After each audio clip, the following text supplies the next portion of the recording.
केशवनगर कॉर्पोरेशनमध्ये जाऊनही तेथील नागरिकांना बऱ्याच समस्यांना सामोरे जावे लागत आहे। त्यातच एक गंभीर व अत्यंत महत्त्वाचा प्रश्न म्हणजे पाणी। केशवनगर नागरिकांना पाण्यासाठी वणवण करावी लागते। त्यासाठी डॉक्टर दादा कोदरे यांनी धरणे आंदोलन केले। केशवनगरमधील सर्व भागामध्ये कमीत कमी रोज 1.5 ते 2 तास सलग पाणी पुरवठा करावा।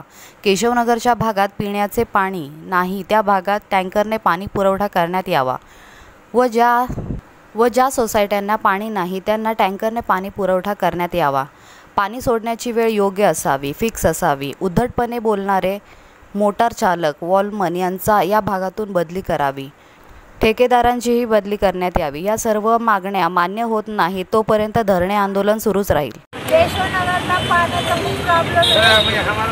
आम्ही श्रीराम कॉलनीमध्ये राहतो, आम्ही सगळ्यात शेवट राहतो, पण आम्हाला पाणी पुरवठा व्यवस्थित होत नाही आहे। 3 वाजता पाण्याचं टायमिंग आहे, कधी 4ला येतं, कधी 2ला येतं, कधी 2:30ला येतं आणि 1 तास जर पाणी असेल तर 10 मिनिटं उशिरा येतं, 10 मिनिटं आधी जातं। आम्हाला मधल्या वेळात अजिबात पाणीच भेटत नाही, आम्हाला टँकर मागवावं लागतं। त्या पाण्यासाठी आमच्या घरात इतकं प्रॉब्लेम उभे राहिले। माझे मिस्टर पाय घसरून पडलं, त्यांना 50,000 रुपये आम्हाला खर्च आला आणि टॅक्स भरायचा का दवाखान्याला घालवायचा। टॅक्स जर 1% झाला तर ते वरती पैसे मागतात जास्त, ते आम्ही कुठून द्यायचं? आमच्या हातावरती पोट आहेत, आम्ही कामं करायची का ते पैसे भरायचे? डॉक्टर कोदरे आणि त्यांच्या मिसेस वंदना कोदरे यांनी जे उपोषण किंवा याच्यासाठी जे हे केलं, पाण्यासाठी जे उपोषण चालू आहे, त्यासाठी आमच्या सर्व केशवनगर भागातील लोकांचा पाठिंबा असून या पाणी पुरवठा हा नेहमी सुटलाच पाहिजे। कारण हा जवळजवळ 10 ते 15 वर्ष झाली आम्ही हे रात्री 2 वाजता 2:30 वाजता पाणी भरतो आणि काही वेळेला पाणी येत नाही। त्यामुळं लोकांची इतकी गैरसोय होते आणि रात्रीचं जागरण हे आमच्या केशवनगरला कायमचं लागलेलं दुखणं आहे। त्याचप्रमाणे आम्ही मोटारी लाईट जाळून एवढा वेळ पाणी मोटारीचं वाया जातात, लाईट वाया जाते आणि त्याचा पैसा आम्हाला भरावा लागतो आणि सर्व लोकांना याचा त्रास पुरा कित्येक वर्ष भोगावं लागत आहे। यासाठी आम्ही हे उपोषण चालू केलेलं आहे आणि या सर्व केशवनगरचा या उपोषणाला आमचा पाठिंबा आहे आणि हे यामध्ये सुधारणा व्हावी ही अपेक्षा आहे। अन्यथा आम्हाला तीव्र आंदोलन करावे लागेल। याची आपण नोंद घ्यावी ही आपल्याला नम्र विनंती आहे। केशवनगर भाग 6 वर्षापूर्वी पुणे महानगरपालिकेमध्ये समाविष्ट झाला आहे। एक तर आपली अपेक्षा अशी होती सर्व लोकांची की बाबा केशवनगर भाग पुणे महानगरपालिकेमध्ये समाविष्ट झाल्यानंतर पाणी प्रश्न हा सुटेल, परंतु लोकांची लोकांना जी अपेक्षा होती त्या अपेक्षेचा भंग या 6 वर्षामध्ये दिसून आला। ज्या प्रमाणात पाण्याचं प्रमाण वाढलं पाहिजे होतं त्या प्रमाणात पाणी वाढलेलं नाही।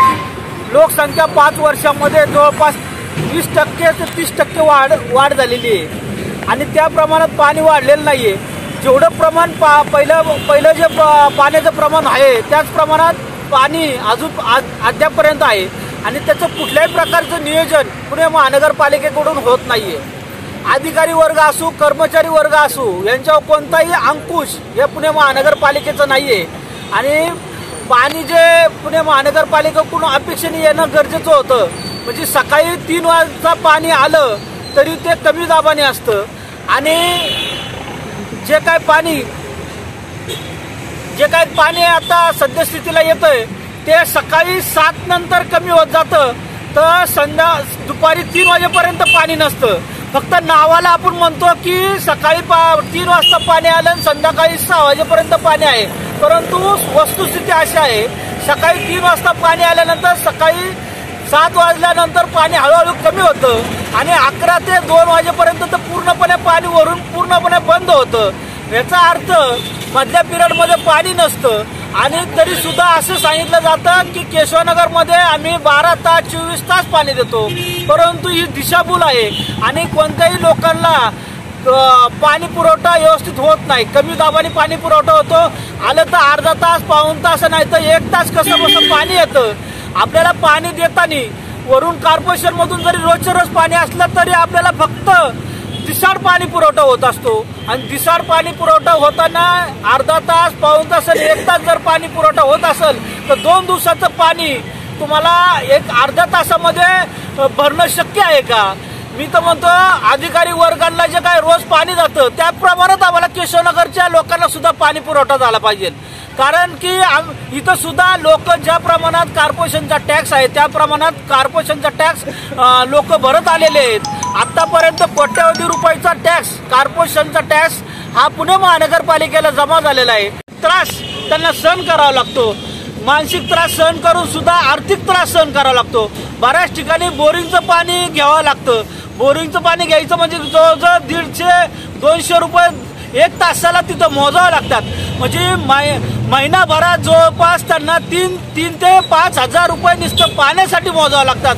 जर कॉर्पोरेशन असताना जर पाण्यासाठी जर हजारो रुपये तुम्हाला द्यावा लागत असेल तर कुठेतरी आम्हाला इथं आंदोलनाची भूमिका घ्यावी लागली. आणि जर या माध्यमातून तुम्हाला रोजच्या रोज पाणी आम्हाला कमीत कमी 1.5 तास जर मिळत नसेल तर आम्ही हे तीव्र आंदोलन करणार आहोत. आजपासून आम्ही धरणं आंदोलन करत आहोत. जर हा पाणी प्रश्न लवकरात लवकर जर सोडवण्यात आला नाही तर आम्हाला तीव्र आंदोलन याच्या मागे आम्हाला घ्यावं लागणार आहे. याची नोंद सर्व अधिकारी वर्गाने पुणे महानगरपालिकेने घेतली पाहिजे अशी या सर्व नागरिकांच्या वतीने मी या ठिकाणी सांगतो.